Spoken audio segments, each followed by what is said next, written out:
안녕하세요. 생각그레이드입니다. 오늘은 대출 절벽 아우성의 4분기 전세대출 총량 규제에서 뺀다에 대한 기사를 같이 보려고 합니다.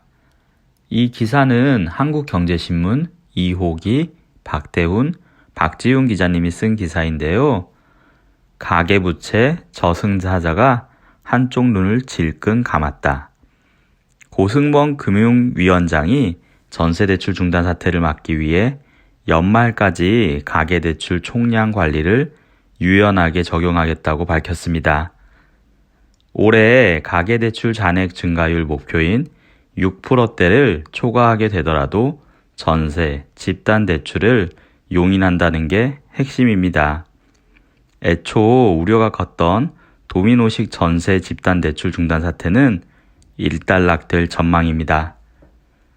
고 위원장은 14일 서울 여의도 금융투자협회에서 열린 R2플러스 교육 플랫폼 오픈 기념행사에 참가한 뒤 기자들과 만나 전세와 집단대출이 중단되는 사례가 없도록 실수요자를 보호하겠다며 이같이 말했습니다.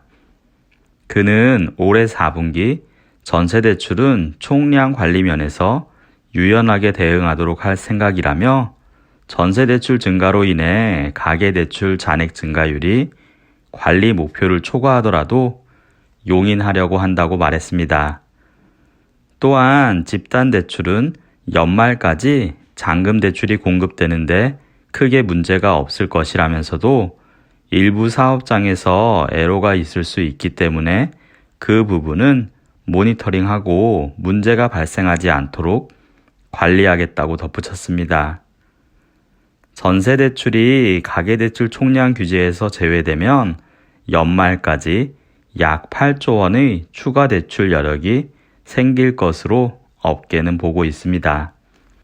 정부는 집값을 안정시키고 가계부채 리스크를 해소하기 위해 올 하반기 들어 은행 가계대출 증가율을 전년 대비 6%를 넘지 못하도록 규제했습니다. 하지만 실수요 중심의 전세대출까지 꽁꽁 묶여 전세 난미를 양상하는 등 민심이 악화되자 방향을 급선회한 것으로 분석됩니다. 고 위원장은 이르면 다음 주 또는 늦어지면 그 다음 주엔 가계부채 보완 대책을 발표할 수 있도록 준비하고 있다며 내년에 총량 관리 목표를 어떻게 할지는 차후에 결정할 것이라고 말했습니다. 금융권은 이런 추세에서 총량 관리 기조에 변함이 없으면 연쇄 대출 중단이 불가피할 것으로 전망했습니다. 곳곳에서 대출이 막히는 바람에 아파트 중도금, 잔금이나 전셋값 등을 마련할 수 없어 계약금까지 떼이는 사례가 속출하고 있습니다. 정부를 향한 실수요자들의 원성은 커져만 가고 있습니다. 금융위는 이달 예정된 가계부채 추가 대책 발표를 앞두고 이날 오후 은행권 여신 담당 임원을 소집해 가계대출 총량 규제에 대한 애로사항과 의견을 수렴에 나섰습니다. 은행별로 전세대출과 집단대출 실수요자 현황을 점검하면서 실수요자를 걸러낼 방안 등도 논의한 것으로 알려졌습니다. 실수요자에게 피해를 주지 않으면서 대출을 최대한 억제할 수 있는 핀셋 대책을 마련하자는 취지입니다. 금융위 관계자는 전세, 집단대출을 제외한 주택담보대출과 신용대출은 지금과 마찬가지로 억제 기준을 유지할 것이라며 그렇게 하지 않으면 올해 두 자릿수 가계부채 증가율을 감수할 수밖에 없은 상황이 올지 모른다고 말했습니다. 오늘은 전세대출 총량 규제에서 뺀다에 대한 기사를 같이 살펴보았는데요.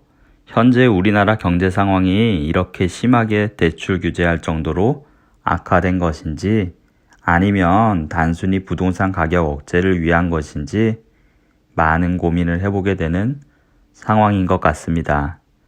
이 영상을 통해 여러분들의 생각도 업그레이드 되었길 바랍니다.